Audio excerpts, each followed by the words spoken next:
everyone! Welcome back to my YouTube channel. Para sa ating mga SSS pensioners, napaka-importanting press release from SSS dahil kailangan nyo pong mag-update ng inyong disbursement account sa inyong SSS Online para tuloy-tuloy pa rin po ang pagtanggap nyo ng inyong monthly pension from SSS. Sino-sino nga ba ang mga pensioners ni SSS na kailangang mag-update ng inyong disbursement account? Una, kung ikaw po ay dating sa Citibank at na-transfer po sa Union Bank, kailangan nyo pong mag-update ng inyong disbursement account.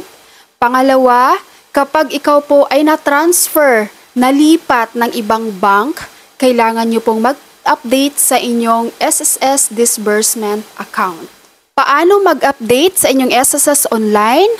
Okay, para sa mga pension from Citibank na ngayon po ay nasa Union Bank na or para doon sa mga na-transfer from Citibank to other banks, sundin nyo po ang steps na to guys.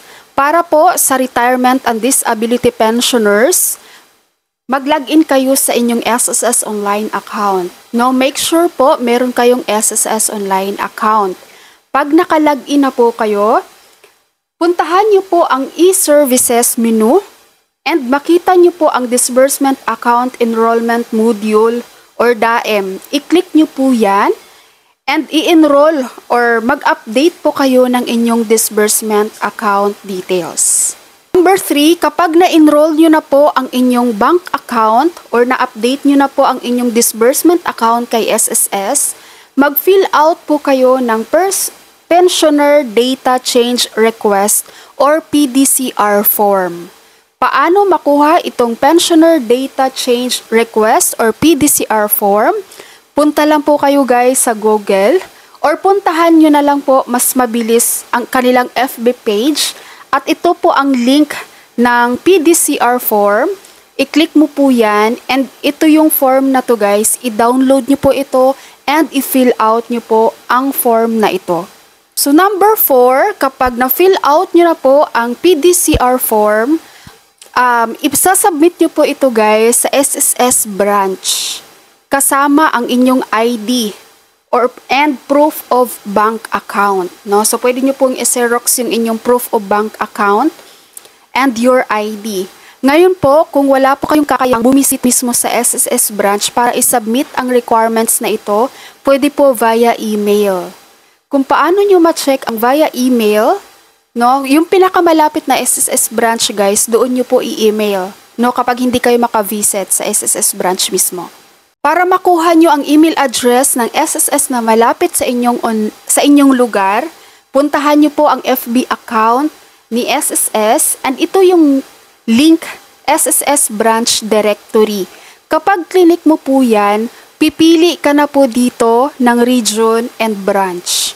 So for example, National Capital Region and then yung branch na piliin natin is Binondo. So lalabas na dito sa baba guys ang email address ng SSS branch na pinili mo. So dyan mo po i-email ang mga documents na PDCR form, your ID, and your proof of bank account. Okay, na-gets po? So para naman po sa death pensioners, okay, para sa death pensioners dyan, mag-fill out kayo ng PDCR form. And then, isubmit nyo po ang PDCR form sa SSS branch na malapit, kasama ang inyong ID cards and proof of bank account. Okay, sa SSS branch na malapit sa area nyo. Katulad nung sa number 1 guys, pwede naman pong email kapag wala po kayong kakayahang pumunta mismo sa SSS branch. So kung paano kunin ang email address, sinabi ko na po sa video na ito, sundin nyo lang yon. Pag nakuha nyo yung email address ng SSS branch na gusto nyong pasahan ng documents, yun po ang pipiliin yung branch and i-email nyo po ang mga documents na iyon. Alright, so para sa ating mga SSS pensioners dyan, napasok po dito sa press release ni SSS na kailangang mag-update ng inyong disbursement account.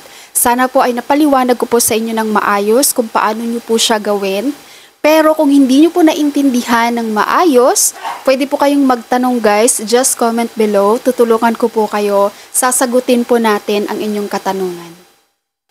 Okay, kung kayo ay pasok dito sa press release ni SSS na to guys, huwag nyo pong baliwalain ha, dahil kapag binaliwala nyo po ito guys, maari pong mag-stop ang inyong monthly pension na matatanggap kay SSS.